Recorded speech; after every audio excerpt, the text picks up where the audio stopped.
are grown together right from our mindfulness practice. So we're going to talk about it a little bit first and then do it, because I want people to be comfortable in the Tong Len. So let me see if there's anything from the chapter specifically. One of the things I think I'd like to maybe, I don't want to do it yet. Let's talk and then we'll do the vow. So the quote at the beginning of the chapter was this: "The only ones among you who will be truly happy are those of you who have sought and found a way to serve." Albert Schweitzer. Now, I don't know if anybody saw that. Did anybody see that quote? What happened when you saw that? When you read that quote? Giving, just giving of myself. Giving. That one of the greatest happinesses, one of the greatest joys, actually, and I know this to be true, actually comes not from what we get, not from the love we get, not from the joys we have. It comes from the contribution, the benefit to ourselves and others. And as we've talked about in the last many weeks, this joy is unconditioned. What does that mean? This joy is unconditioned. No expectation. It doesn't matter what's happening. It doesn't matter what's happening. It's a good moment you like or a moment you don't like. It's a moment where there's chocolate cake. There's a moment where there's no cake. That there is no moment. We began this series with this idea, didn't we? That there is no moment, you could not find it, in which there cannot be a contribution, a benefit, love and compassion offered and received, right? There's no moment. But we spend a lot of time, like Seth said, I love the quote, looking for love in all the wrong places. We look for conditions that we like. We look for a sunny day, not the rainy day. We look for, right, the person to say this, not that. We look for the idea of love that we have rather than the love that is there and being offered. And we know that this is, in fact, the cause of certain suffering, isn't it? It is the cause of certain, it says in the sutras, so not sometimes suffering, certain suffering. Why? We never get what we think we should have, right? Never. Not in the partner who absolutely adores you, not in the child who's growing and progressing and on their path, not in the meal because it wasn't like the last one. Last time you were at the postcard, first thing that I heard was, oh, this isn't quite the same shrimp. Well, no, it's this shrimp, not the last shrimp. Thank God, because that was 3 years ago. A little unpleasant, right? So we have to remember that the path to true happiness is one of mindfulness. Why? Because we can pay attention, noticing what our habits and our tendencies are, recognizing the arising of our true nature when it comes, this open, available, present, and giving self, the one that wants happiness and the one that wants happiness consequently for all others. And what I often say is without exception, right? That we want happiness for all others without exception. A word that Sylvia Boorstein, a Jewish mother, Buddhist teacher, says is omitting none. Isn't that lovely? Without exception, omitting none.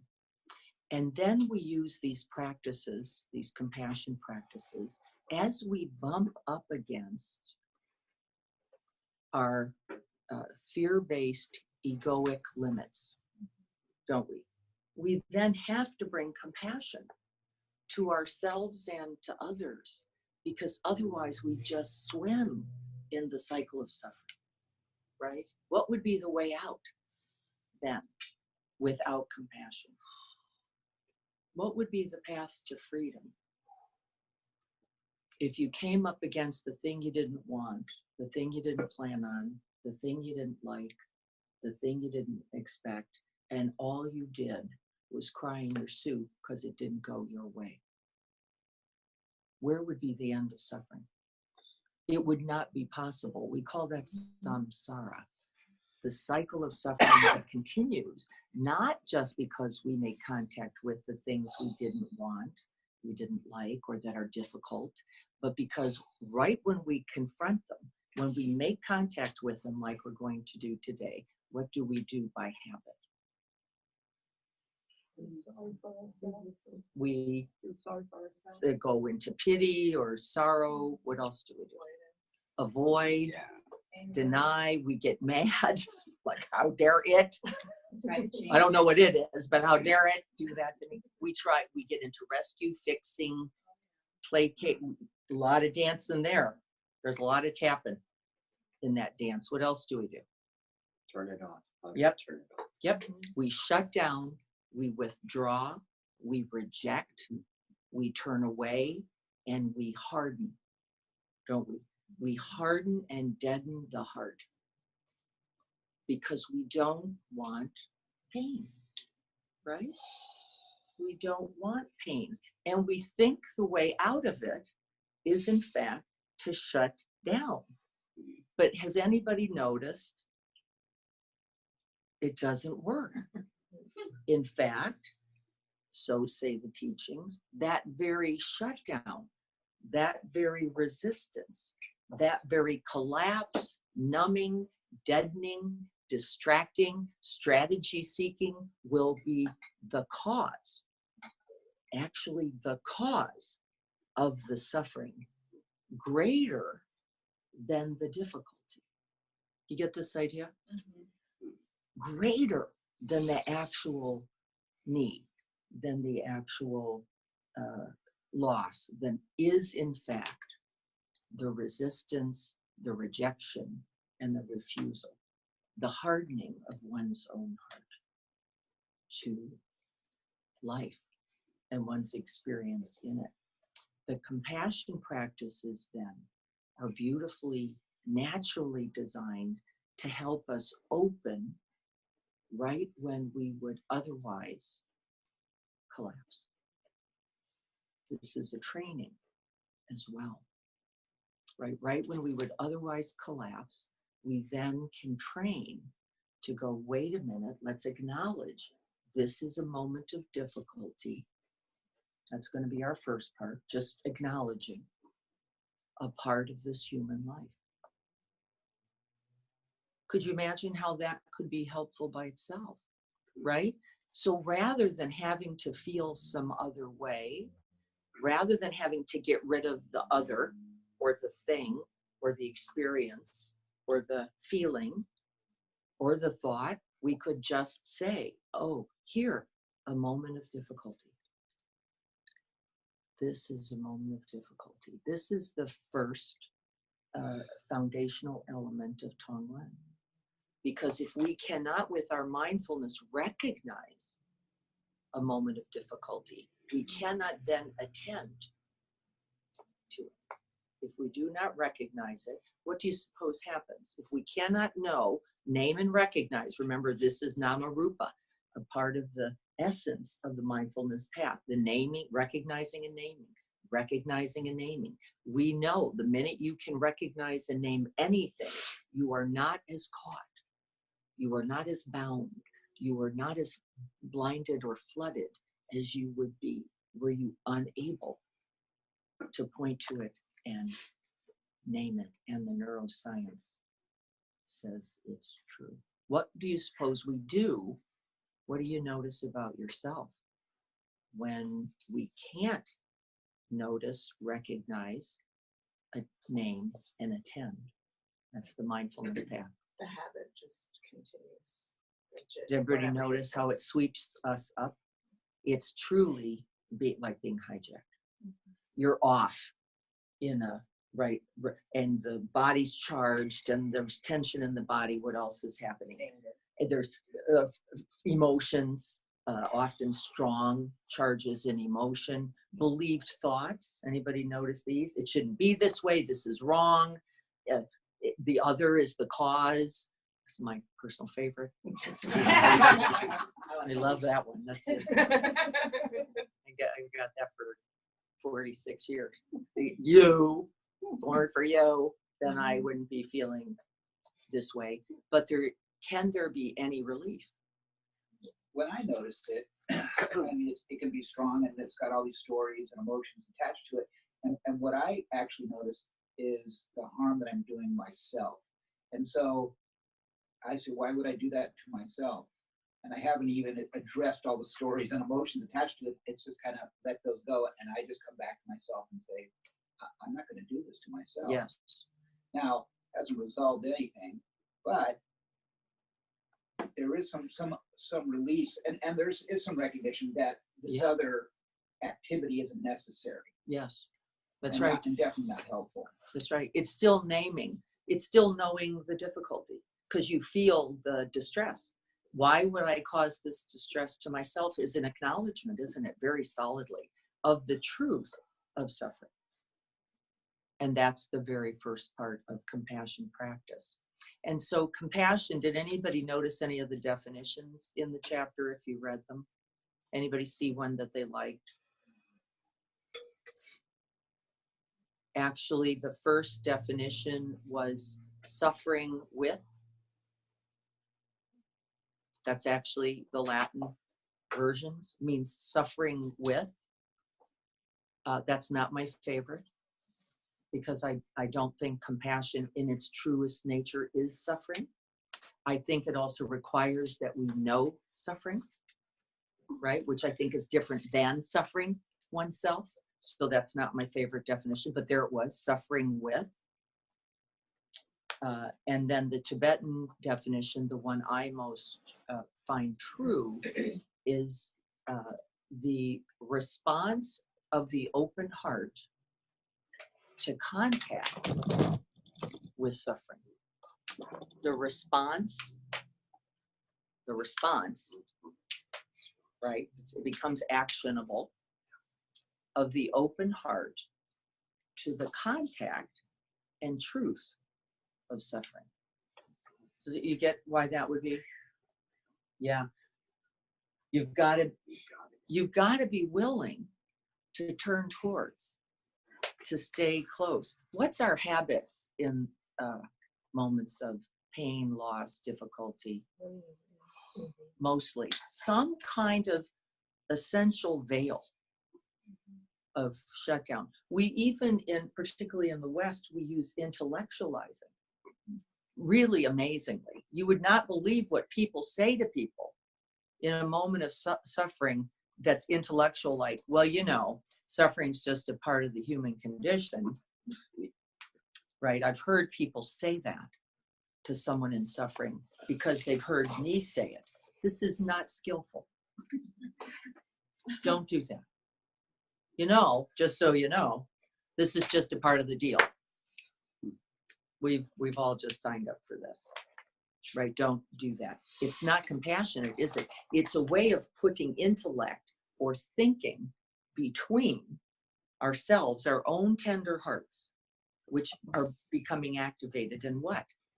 The truth that we have made contact with suffering. So a lot of us don't watch the news. I'm one of them. I'm one of them. I don't watch the news for a variety of reasons, by the way. Not only because I find the news divisive. I'm not joining and uniting. I don't see it as, it feels like an old Western movie where there's a good guy and a bad guy. And as the commentators are speaking, you can very clearly see who the good guy is and who the bad guy is in the story. I think it's dangerous. It's a dangerous proposition, isn't it? But the truth of suffering, we're going to be noticing, is everywhere, right? The first noble truth in the Four Noble Truths of the Buddha is there is the truth of suffering. The Buddha did not say life is suffering, because it's not all that's true, is it? It is not true that life is only suffering at all. But there is the truth of suffering. But there is something else, and it's actually quite amazing. There is the trembling of one's own heart for the reality of that suffering in ourselves and then in each other, right? And we could call that care, love, compassion, right? There is that. There is not only the truth of suffering in this life. The third noble truth says there is a path. There is a way to healing. There is a way to the end of that suffering. So don't believe it. Be careful that we buy into this, life's just shit storyline. It is not true. It is difficult. There is loss. There is pain. There is grief. There is unpleasant. There is unsatisfactoriness. And there is a way to its end. So the Tonglen practice, I was so fortunate. I have to tell you, these are happenstance blessings that I have had in this Dharma path. I actually got the teachings of Tonglen from Pema Children 20 years ago in LA. And I had the good fortune to be with my Dharma sister, Norma Jean, waiting for hours for Pema to come to do the teaching. And there was plenty of suffering in the two of us because we were on time and a little early and got right in the front and couldn't wait. And they're, like, oh boy, this is 3 days with Pema. It was going to be amazing. She was just becoming known at the time. And the striker had a gigantic singing bowl. It was really like a barbecue. In fact, I wasn't sure when I first walked in. I'd never seen one that big. I thought, oh, lunch! And he would, she was about 3 hours late. The plane was delayed. And they didn't say anything, but he would clearly get something in his phone. And he would go to strike the bell. And we'd all get really just like, okay, here we go, here we go. And and we waited another 20 minutes and then no. And we did that for 3 hours. It was perfect. By the time she arrived, we were a mess. Literally, quite the mess. But she's the one actually who I think does, by the way, if you want to do any reading about this practice of Tonglen, this taking and sending practice. That's what Tonglen is, taking and sending. I will direct you to some beautiful writing by her. I think she does the most exquisite job on that. So we're going to begin. I'm in advanced phases. I don't need to talk about them, I don't think now. I just want you to know that there's a place at which you will notice a kind of stuckness, right? Because turning towards suffering is challenging, right? We don't lie about the truth of that. It will be challenging. Turning towards suffering is challenging. And so when we bump up into the challenge, that's actually where the practice is, right? Right up on the edge of where we are now going, wait a minute, I don't know if I can do this. I don't know if I'm capable. I don't know if I have what it takes. I don't know if I'm courageous enough or strong enough or fearless enough or muscled, whatever it is we think. That's the practice moment. That's when we're going to begin to do Tonglen for who? Ourselves. Right? So there's no moment where we abandon the practice, the compassion practices. We just see where we can go. We recognize where the limit is. And then where the limit is, we rest there, offering that same open heart, the same heart that wishes for the relief from suffering. That's what compassion is, right? The trembling of one's heart for another, with then an action and presence, the very willingness to turn your heart towards yourself is an action. So just so you know, when we talk about actions, it doesn't mean you have to sell all your things today and it doesn't mean you shouldn't do something either, right? I'm not saying that either.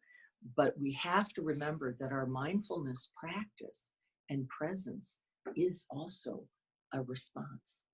It's also an action. It isn't, oh, now I've got to give away all my money. That's not the only thing. That's just what we Westerners, out of our own guilt, I think often, at our abundance and our affluence, do like, oh, so now I'm not supposed to have anything. I'm supposed to give it all away. This is the only, no, it's not true either. But your presence, your mindfulness, and your open heart are the greatest gifts, aren't they? Begin there. And then you can trust whatever comes as you're willingly staying in contact, right? Trust what that is. If you are turning towards the truth of pain, you will, just as if someone in front of you were falling, what would you do? You would spontaneously, without thought, wouldn't you, go to help them, if you could.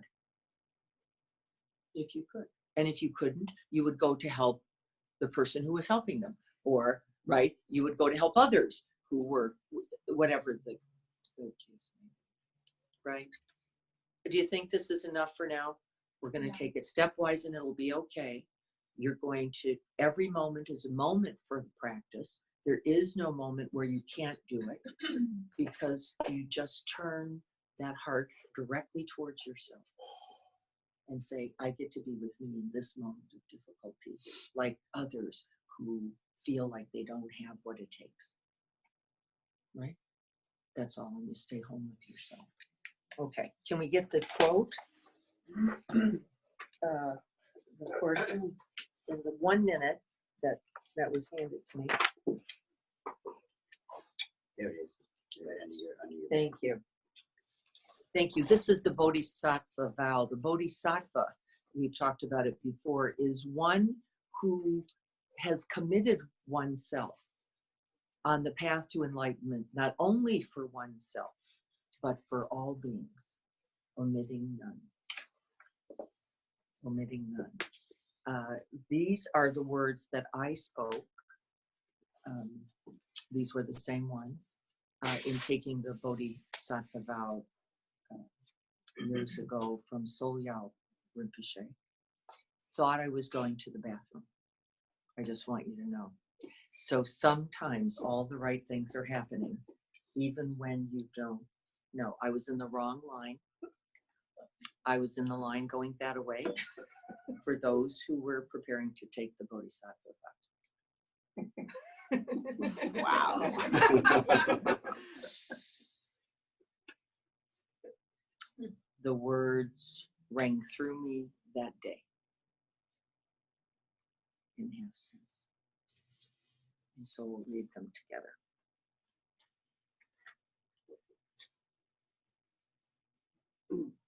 Take a breath. For boundless multitudes of living beings, may I be their ground and sustenance. For everything that lives, as far as are the limits of the sky, may I provide their livelihood and nourishment until they pass beyond the bonds of suffering. Let's read it again. For boundless multitudes of living beings, may I be their ground and sustenance. For everything that lives, as far as are the limits of the sky, may I provide their livelihood and nourishment until they pass beyond the bonds of suffering. The Bodhisattva vow, you have that to keep with you. We're going to be using it this week. So let's prepare to sit.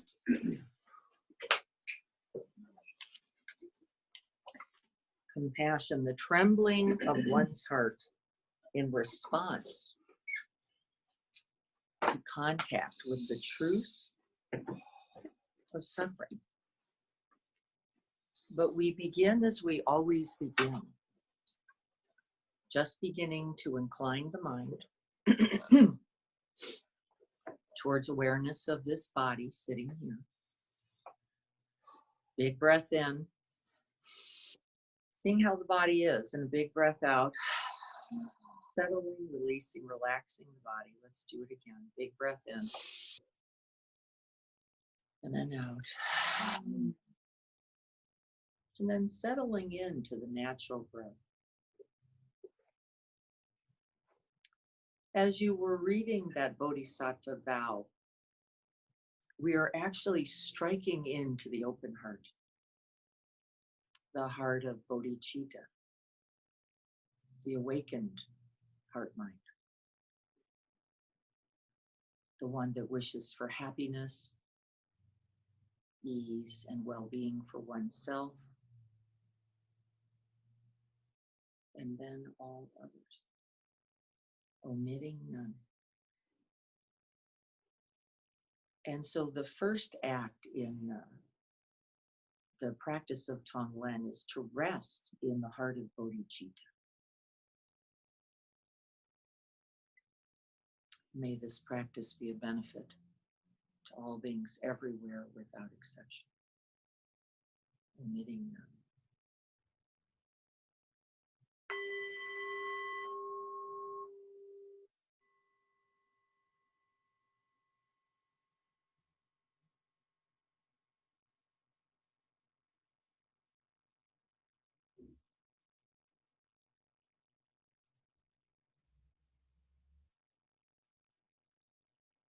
Feeling the sense of the feet and the legs, the hips, the spine, the uprightness, the dignity of the upright head. And then breathing down, coming down the front of the body, softening the eyes, the jaw, releasing the shoulders,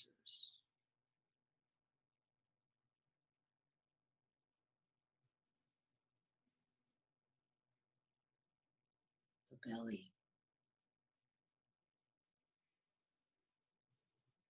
Just allowing oneself to be here. Just like this, however you are.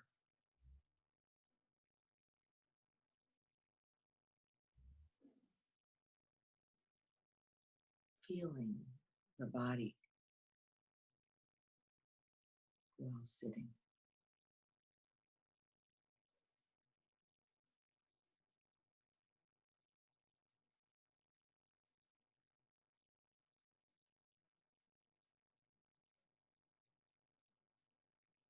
And as you're breathing in and breathing out, see if you can feel the trembling, the vibration, the energy of that bodhicitta heart.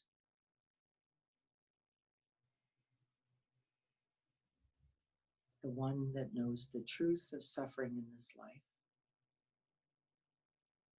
your own and others.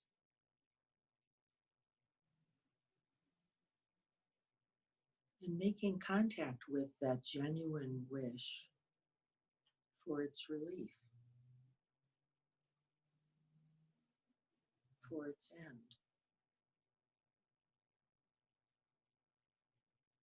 Both for you and others.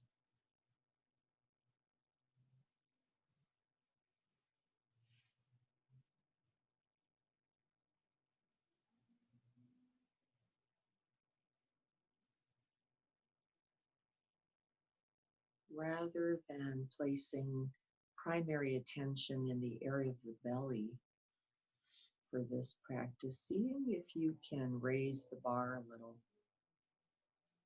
placing attention somewhere in the area of the awakened heart.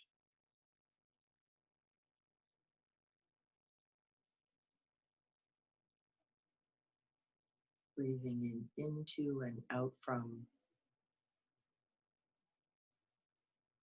your own awakened heart space.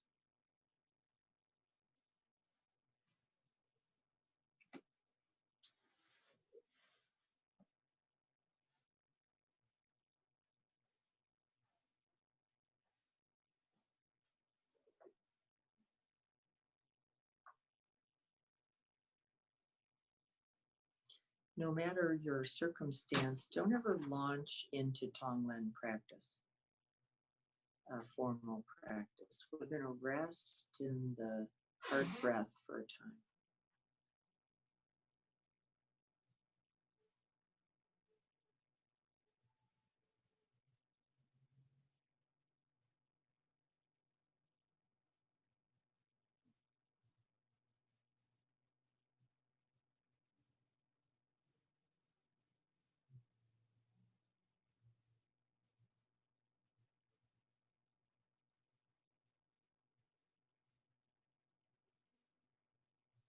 Seeing if you can make contact, direct and immediate contact, with whatever sensations are present there. We're not trying to get rid of anything. We're not trying to release. We're just making contact. Seeing how things are.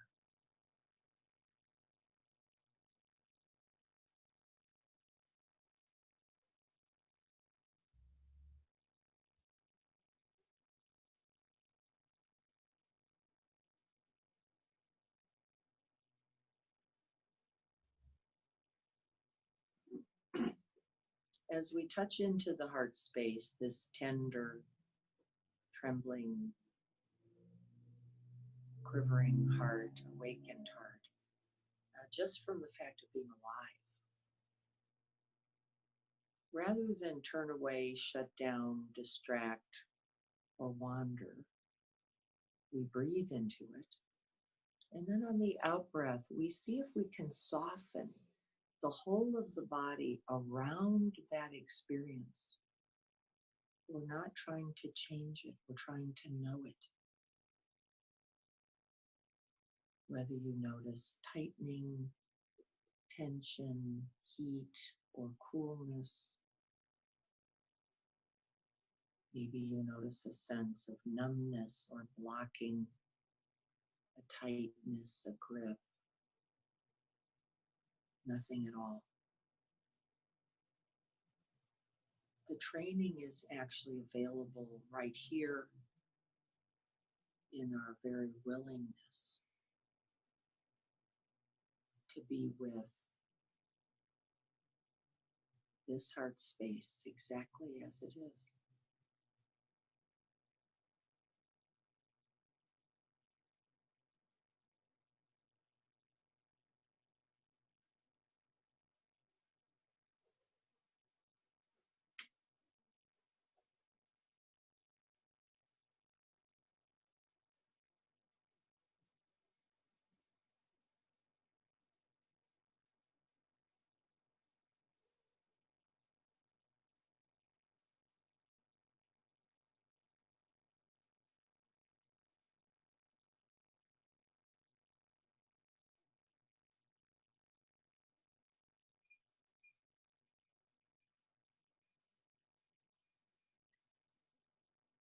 Breathing in, we make contact.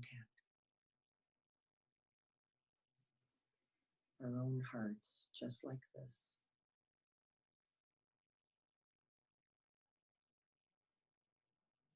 On the out breath, we soften and the resistance and metabolize.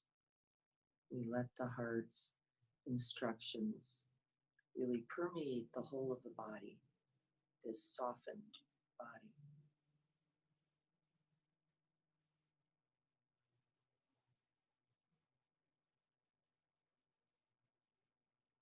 No barriers, no borders, no separation. We let the whole body experience reflect that awakened, tender heart.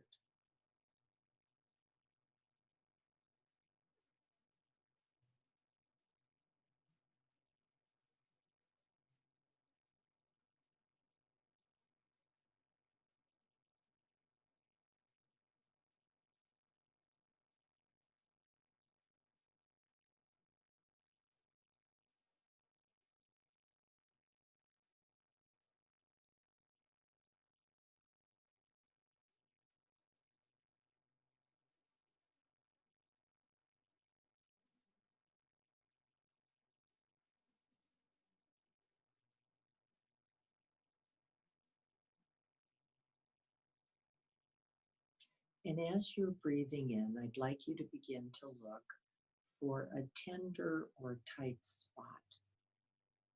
And if you need any assistance with that, you can take your thumb and you can rub it just very gently up and down the sternum.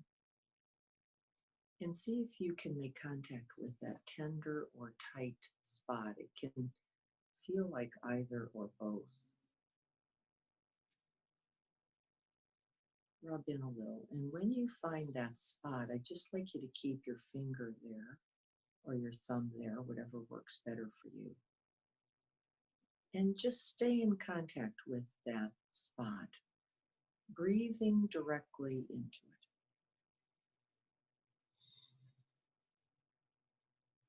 Feeling the tenderness, feeling the tightness, the grip.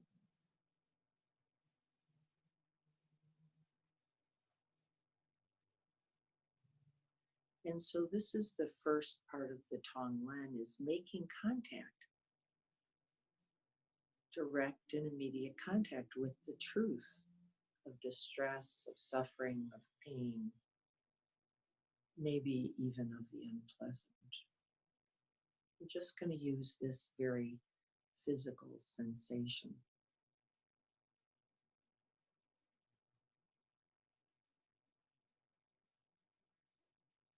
Our mindfulness practice is very important here because we want to be able to sustain a little bit of attention rather than our habit mind. See if we can come back to the spot. Make contact and then let it metabolize throughout the whole body. Opening, including.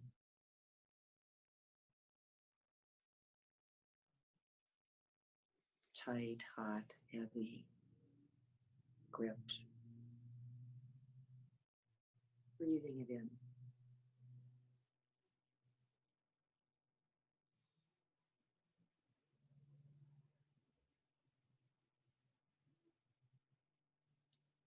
And recollecting that the first instruction is to know this as a moment of difficulty, challenge, pain, or suffering. Touching in, making contact.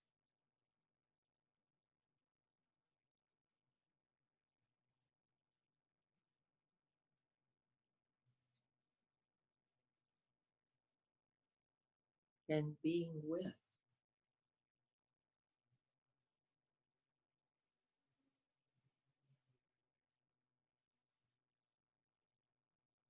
You may notice that the sensation goes away, intensifies, changes in all kinds of ways. This is no problem at all.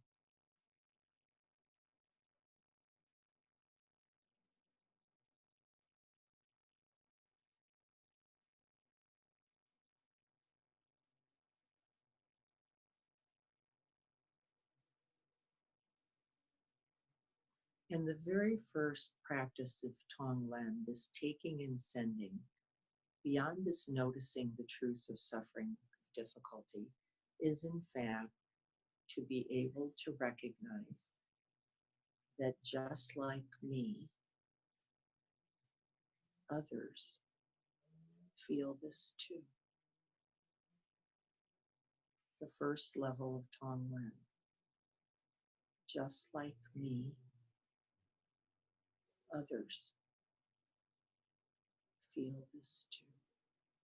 And see how that impacts your experience and the physical effects.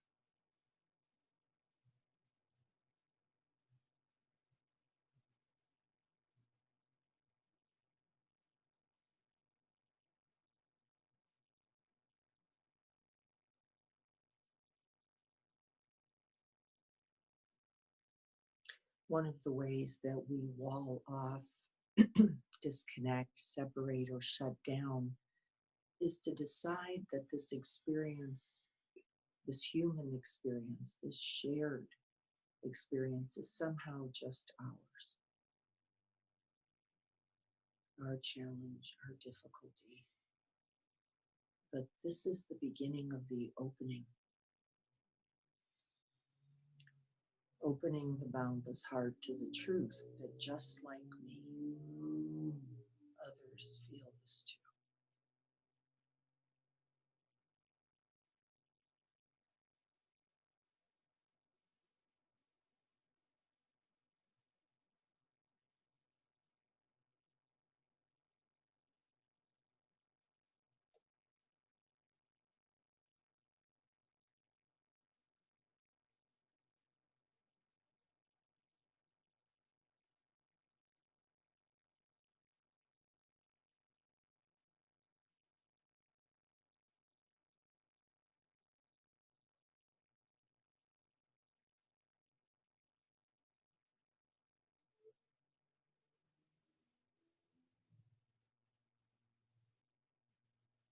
Holding our own experience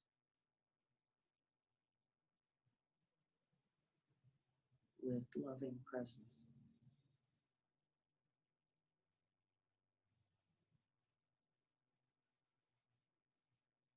And beginning to expand the heart then to feel not only for ourselves, but for those others who know this. See if you can stay in contact with that truth,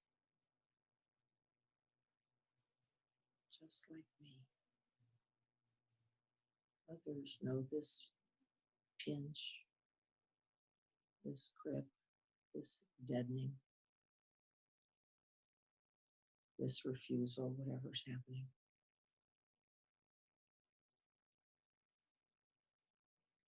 And as we continue to breathe, we can expand then this boundless awakened heart further by offering the wish for its end. May I be free from this affliction, this difficulty, this pain. May I use it as a path to awakening.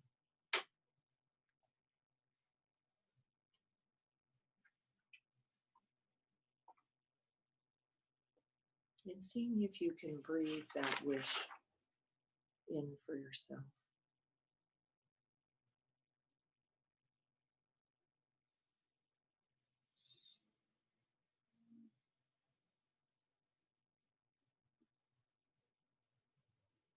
May I be free from this affliction and use this very sensation, this very quality of heart mind as the path to awakening. So rather than turn away, shut down, or resist, we simply open.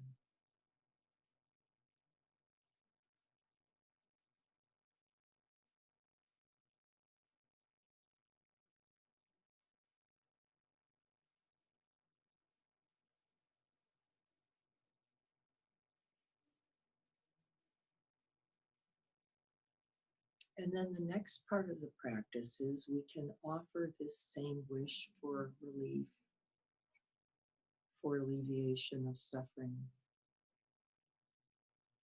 for struggle, for pain. We can offer that same wish not only to ourselves, but to all those others, just like me, who know this too.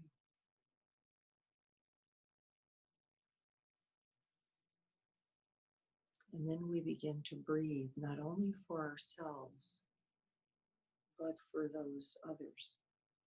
And if it feels like too much all at once, you can begin with someone else you know, you love, who also feels this, breathing in for the both of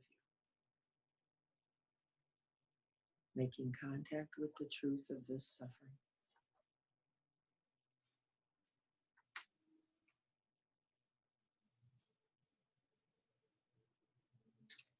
And on the out breath, beginning to send out the wish for freedom, for relief, for liberation, and for awakening.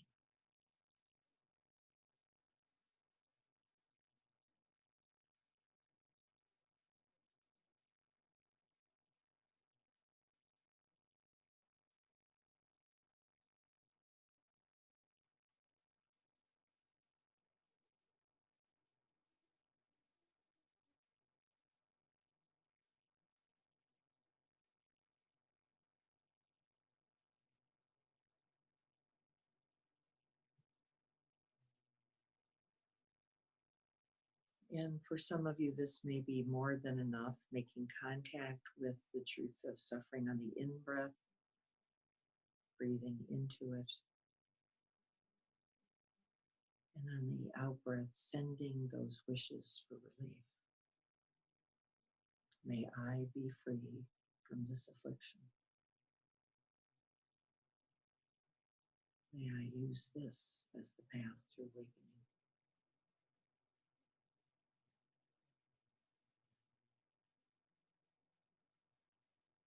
You can extend that wish then to others that you love or know. And can continue on to offering it to all beings everywhere, without exception, omitting none, who know this too.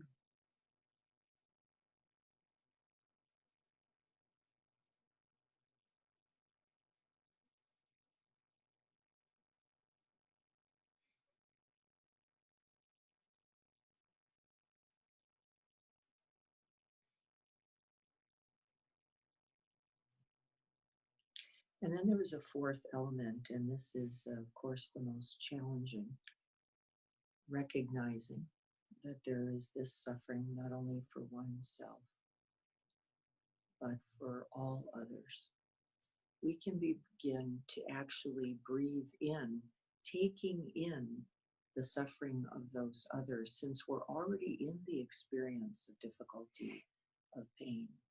We can then use that very experience to take on the difficulty, to take on the suffering. This is the taking the suffering from others with the in-breath. We breathe in their difficulty right into our own hearts. Those others, just like me, who know this affliction, this suffering. And in the Tibetan tradition, we actually visualize this suffering, this pain, as a hot, dark, thick smoke. We take it in not only into our heart space, into the lungs, but into the whole body being, through every pore, every orifice. We already know this suffering. We are already here, already present, already being with.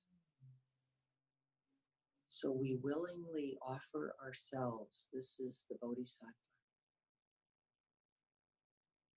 Not only for our own relief, but the relief of all others. Or those you can. Maybe a loved one, maybe a group of people. Begin wherever you are. Breathing it in. And on the out breath, sending out that blessing. Right through your own lungs, heart, pores, right through your eyes, your ears, in all directions. We send out the white light, the fresh air, the good medicine, the wish for relief.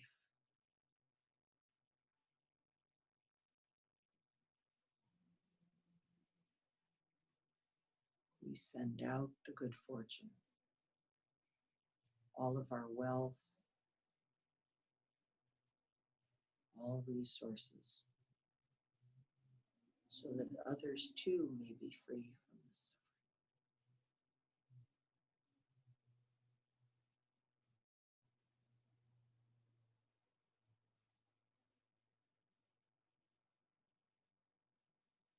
And then I'd like you to call to mind a particularly challenging moment in the last few days. Recollecting that moment, that challenge, that difficulty or suffering. And let's go through the process with that particular experience. Just breathing it in, first making contact. Picturing the situation. Feeling into the physical sensations.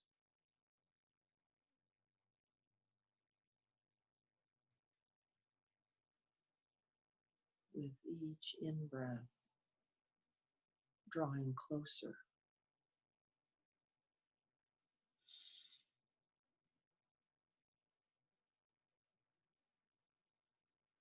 Feeling the anger, the confusion, the sadness, whatever is there. Remembering the truth that this is a moment of suffering, a part of the human condition.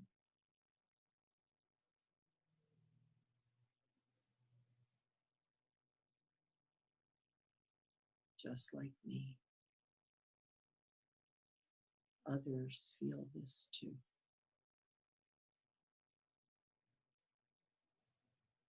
Staying in contact with the experience as best you can. Keeping the hand on the tender or tight spot. Or just placing your hand on your heart.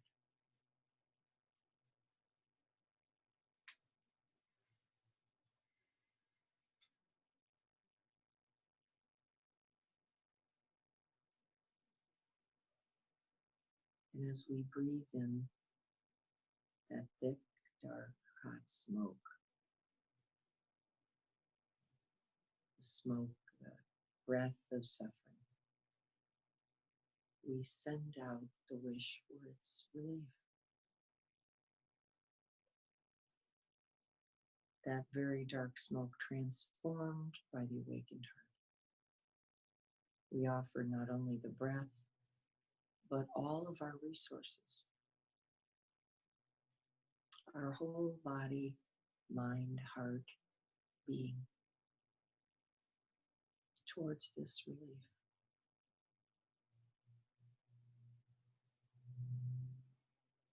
May I or you be free from suffering.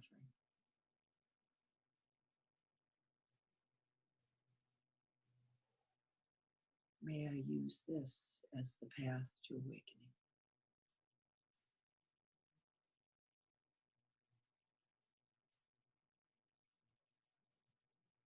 Remembering to breathe in through the whole body. This is a whole body breath. The willingness to take it in.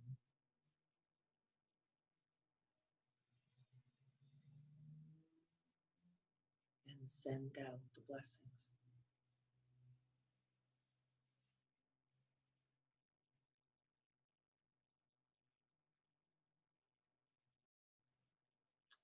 And remembering you can take this stepwise by including then one other who you know knows this feeling just like me. You can call on a group if you're capable. You can call on all those beings without exception, omitting none, who know this too.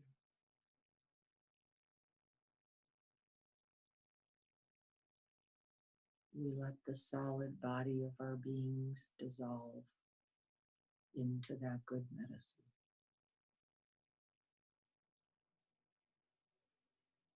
No longer separate from the pain and suffering of this human condition.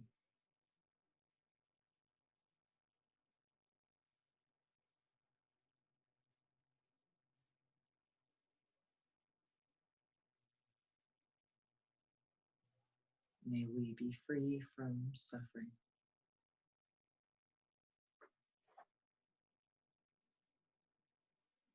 May we each use contact with the truth of suffering as the path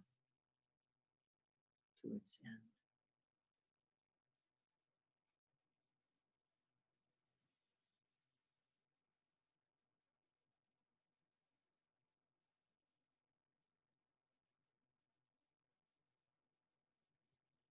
Others just like me who know this anger, this pain, this confusion, this wanting, this not wanting.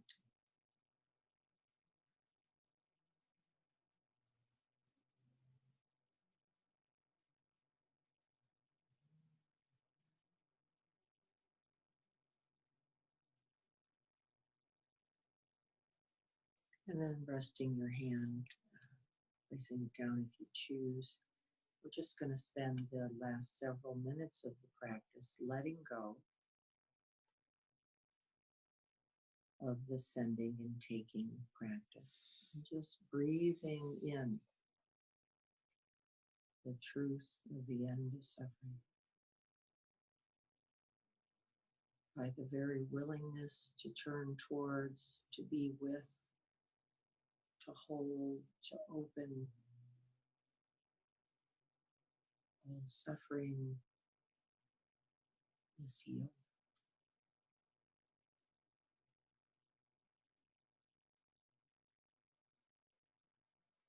Breathing into the whole body.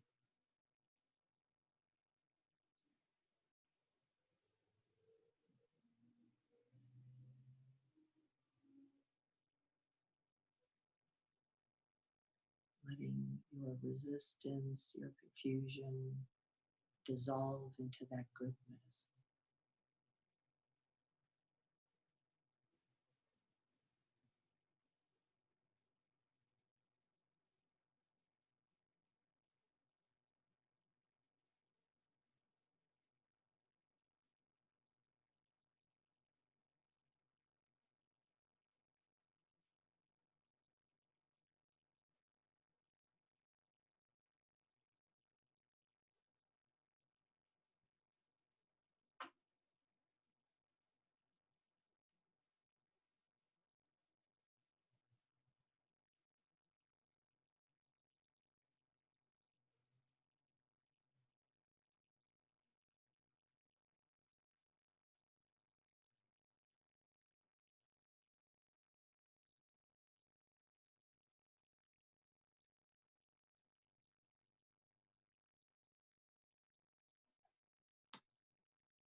For boundless multitudes of living beings, may I be their ground and sustenance. For everything that lives, as far as are the limits of the sky, may I provide their livelihood and nourishment until they pass beyond the bonds of suffering.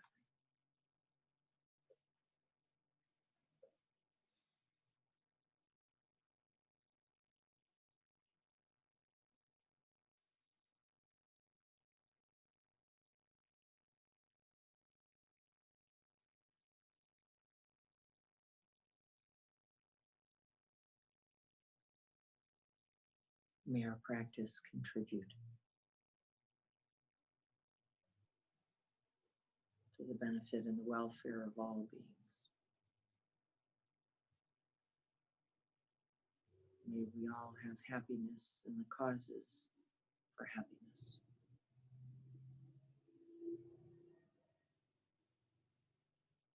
May we all be free from suffering and the causes of suffering.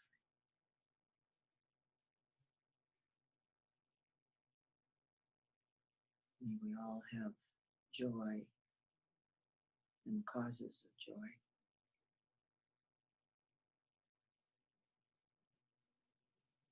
May we dwell in equanimity, free from attachment and aversion.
So I see that it's 8:15.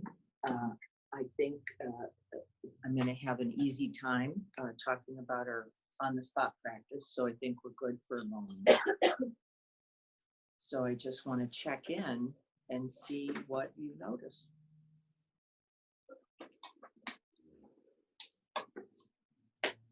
A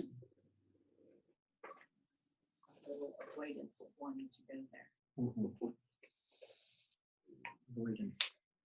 The delusion, isn't it, that we all have, that if we don't turn towards, we can stay away from. That's the delusion. Actually, what do we know? What did we say at the beginning? The very avoidance and denial become the cause of suffering. Become the cause of suffering. But recognizing the avoidance, as Robin is doing, is the beginning of the turning towards. Isn't it? Knowing avoidance as avoidance. Isn't it? That's it. You go, gong. You can feel that kind of cold curtain beginning to fall. Checking out, making lists, wanting to think about breakfast, the rest of my day, planning, remembering, right? Just knowing that all of that are strategies for avoidance of the truth, a thing we cannot get away from. And when we recognize it, we can, with compassion, just say, there I am, wanting it some other way, wanting to get out, wanting it not to be like this. Right? It's all fine. And this is the beginning of self-compassion, isn't it? Where we begin. Which is why I ask that we stay with ourselves first in our own difficulty. Just knowing the truth of that. Fairly useful to get into it, but then the last step of now pulling in others and that like the image of the black, and my immediate thought was like, no, that's exactly what I've been trying to get out. And now I'm taking on others. What? Yeah, Yeah. that's right. So that was very Noticing the struggle, resistance. It's similar to mine. I think going there is easy. The hard part is not staying there. So letting go of it and continuing to dwell in it. Yeah, we love the idea of touching it and transforming it.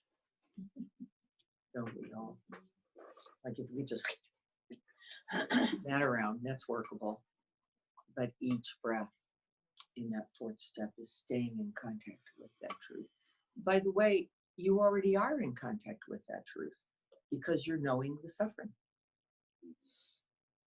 And there's some kind of mental thing we do, like, well, if I know that others are doing it too, and I stay in contact with mine, holding the truth that others are suffering, and actually willingly acknowledging and opening to that truth, that somehow there's more. It's an interesting idea, isn't there? This is I call it the act of separation. This comes from the belief thought, if I could only get away from that, then I could be okay, right? So if I could get away from you and your suffering, then I could be okay. And what's the truth? We already have it. It's already in us. It's already here. It isn't like it's just here. This is it. You're already in contact with it. So keep your hand on your own heart going, this is it. This is what everyone else out there is doing. They're feeling this too. And your willingness to take it in is only what? An acknowledging, I know this and you know this, and there is no separation between us. Your suffering is my suffering is also yours. You're not making more suffering. In fact, quite interestingly, the opposite. Quite interestingly, the opposite. What else? I have a question about when you're not avoiding others' suffering, but you start feeling that it's been a lot to yourself to be around energies and people because you're Yes. just like having to process you first. Yes. And then it's different than running away. Yes. It's just like, hey. And my question is like, how do you do that in a way of like not hurting the other person? Because sometimes the person is not ready to even hear like my space. Right Yes. now. Yes. Do you verbally say or just go away or it doesn't matter, you do what you can? It's Yes. just like a mess. Yes. So they say there are two ways to practice compassion. The two ways are to recognize your suffering and attend to that, knowing the truth that others just like me, right? That's the first level. And so that's good enough. It says that's one of the levels of compassion, to know that others just like me are feeling this too, and that we just stay there as long as we need to. Really, we can't extend or open that to include others until we have cultivated sufficient mindfulness and also equanimity, this sort of staying power, this stabilizing power, where we recognize that there really is no separation anyway. It really is all here anyway. There really is no, you can't get away from it or towards it. It's just all, again, in the truth of it. But with equanimity, we come to see that. We come to go, your suffering is my suffering is your suffering. And I will stay with it and hold it and then offer what I can, which may not be what anybody else was thinking you should do. Or you have to get caught and attached in that somehow, don't you? You have to go, well, now I feel like I'm supposed to because you're saying I should, and now I'm caught. You're now in attachment. This is no longer compassion. So doing what you could, maybe just like Sending the wish for their relief. and going for a walk. First, acknowledging the truth of suffering, sending the wish in any way you can. Mm-hmm. How would you do it? Go, I'm going to go stand over here and send you that relief. Right, in any way that you could would be useful. And sometimes not even saying it, just to I don't think it has anything to do with saying. say. I think it's a quality of heart mind. Mhm. What you say will manifest it, or your being will. So what you say isn't really the point. It's just another manifestation, right? The presence. It's That's right. That's right. This being with, knowing suffering, right? First, wishing for its relief, offering that in whatever ways we can see to do that do not drown us or, right? This was our 10 years ago. Do you remember? We were drowning. Mhm. We did not yet have the mindfulness. There's, and all my senior folk are smiling, right? Look at them. They're smiling. They know that we drowned. We would go like, what do you do with that? That's like, it's heavy, it's hot, it's hard, no, it's the truth. It's already here. You're already breathing it. You're just breathing it, feeling it like this. Just know that. You're already making contact with it. So when you're having difficulty with someone and you see their suffering and you acknowledge that they, like you, they're looking for some resolution They might be. and there isn't one. Yeah, they might be. And so, you know, they'll have a tendency to keep coming at you, well, you know, we need to fix this. We need to, and it's like, you know, I'm seeing it differently, and by pulling back, I'm also noting agitation on the other side. You know, well, come on, you know, we need to fix this thing, and it's like, Yes. you know, I'm sorry, I can't. There's You no could fixing feel for the wish that the other had, right. couldn't you? And you could say it. I really feel your wish that there would be a resolution to this, that there would be a way to the end, that there would be an action we could take, or right? I can feel your wish, and I can even join you often in the wish. Maybe not in the action, the demand for an action, but I could definitely want the wish for the end of suffering just like you, right? But I would first connect with that other around, I sense your wish for the end of this. And I also acknowledge the difficulty here, the pain that's here, right? Remember, that's the first part.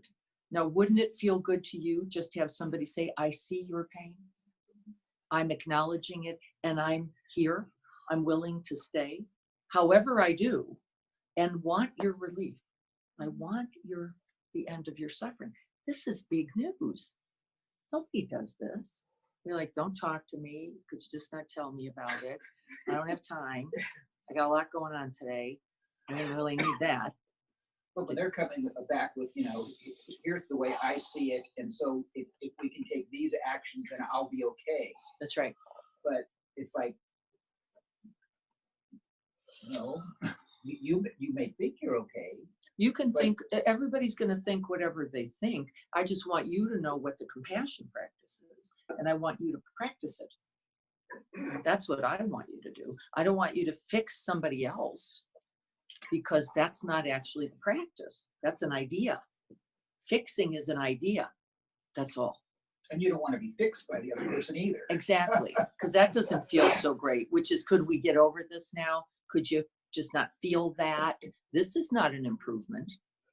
Really, we know that compassionate presence is the being with the willingness to let one's own heart break, is how we say, right? The willingness to say, I'm going to stay in the face of this difficulty with you. However I do, it might just be acknowledging that they're suffering. It might be, right? Then recognizing this is a part of our shared humanity, and then offering you this wish for relief, because of course you do. You wouldn't be distressed otherwise, would you? You wouldn't be distressed if you didn't care. You'd just be going, whatever. Now we do that too, but it's defensive. It's not real. It's defensive. It's, I don't want to care because I don't want to feel this because, right, I think I can get away from it. But the mirror neurons say otherwise.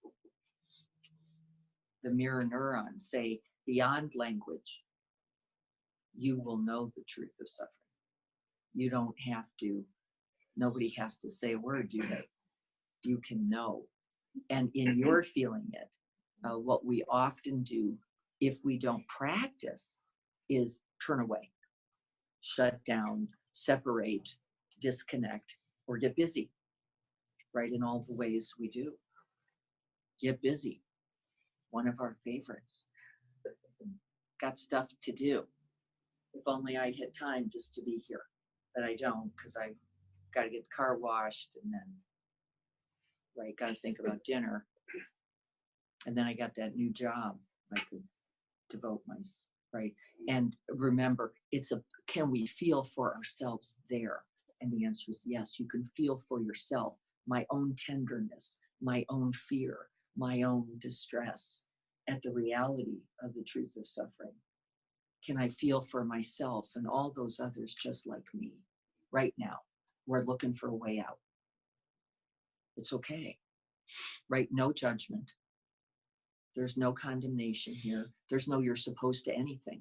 This is the opposite. It's saying I will open to my experience as the path to awakening exactly as it is, including my resistance, including my not wanting it, including gagging, which is what I did the first practice. There was a pregnant woman next to me in the Pema Chodron teaching who literally went into a kind of convulsive state because she felt like she was making the baby sick. And it was really an amazing teaching. And Pema's response to that was so amazing, which is to say, actually, what's interesting is your baby is being cared for because your baby's going to know suffering too. Right? So you're breathing already, you're breathing not only for you. Right now, you're already doing Tonglen just by this pregnancy. So start there, right? Start with just the baby.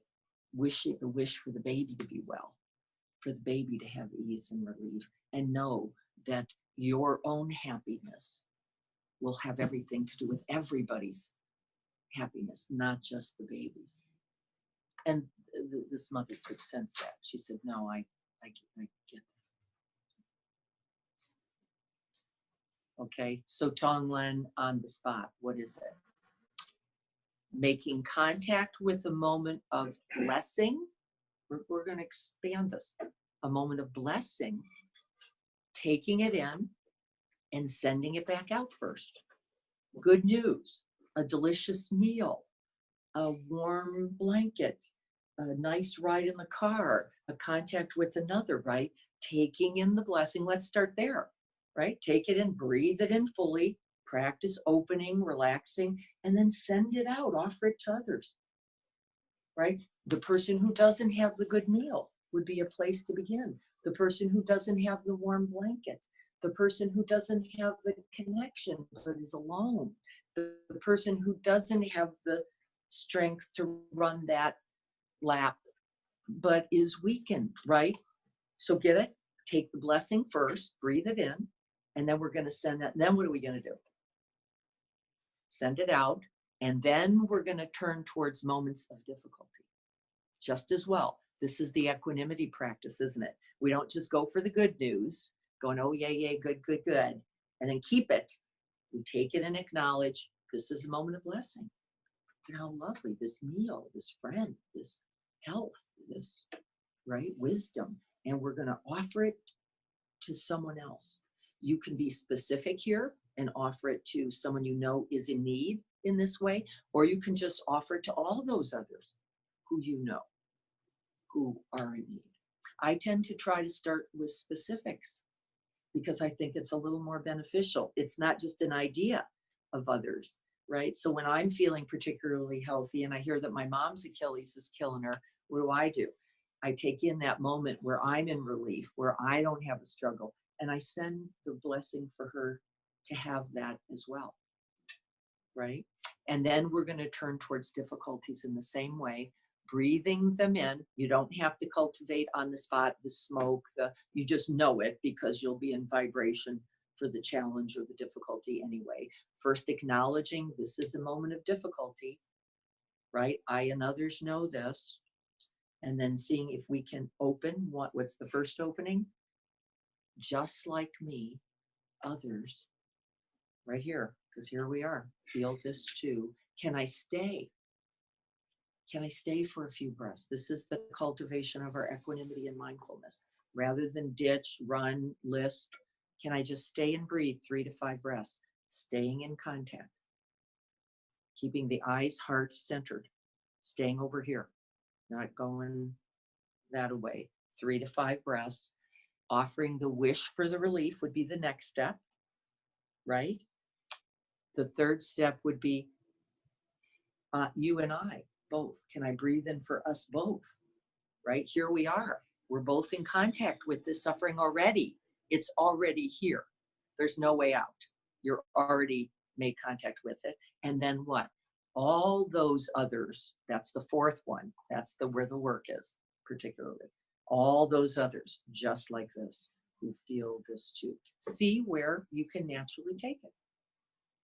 Whether you can take it into all 4 of those steps or not, at least acknowledging, staying, breathing, taking it in, and then 3 to 5 times taking it in. Can I send out the wish for that relief? Yes, it will be there naturally. So what if we substitute the word suffering for blessing? Yeah, that's right. That's what we're gonna do. Right? That is what we're doing.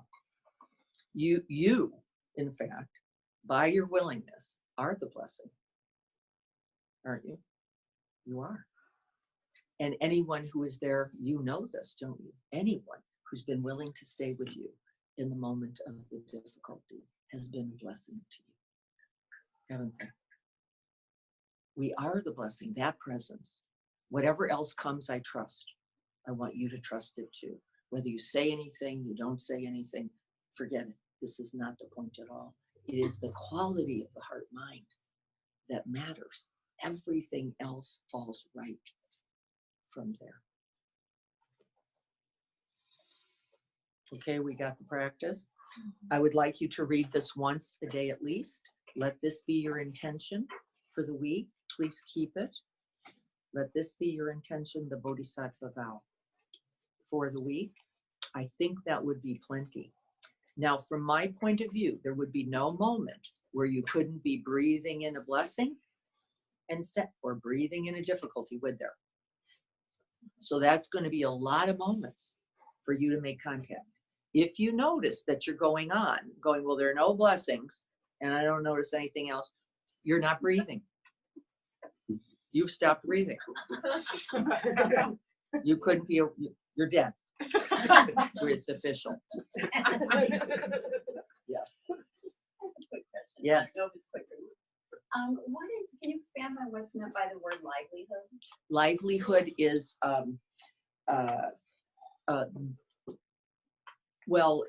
in the early teachings, livelihood was that which offered us resource. We think of livelihood now in the West as career, but actually not first. Livelihood was purpose, purposeful intention or aspiration. It wasn't career. The West has turned it into career based. But anything, my grandmother cooked for her family. That was her livelihood. She got a lot from that and gave a lot through that. And so it's similar to sustenance, although it's usually action or behavior. Could you think of it as purpose? Yes, very close. But again, I want to get us away from this idea of a life purpose, one life purpose. Forget that. You have a purpose every breath, whether you know it or not. So don't be going, that one, I don't know my life's purpose. That's a dangerous thought. Your life purpose could be simply this: recognizing suffering, wishing for its relief. Wow. That's the Bodhisattva. All right, blessings to everyone. Thank you, dear Sangha. I'm so happy to be home and with you.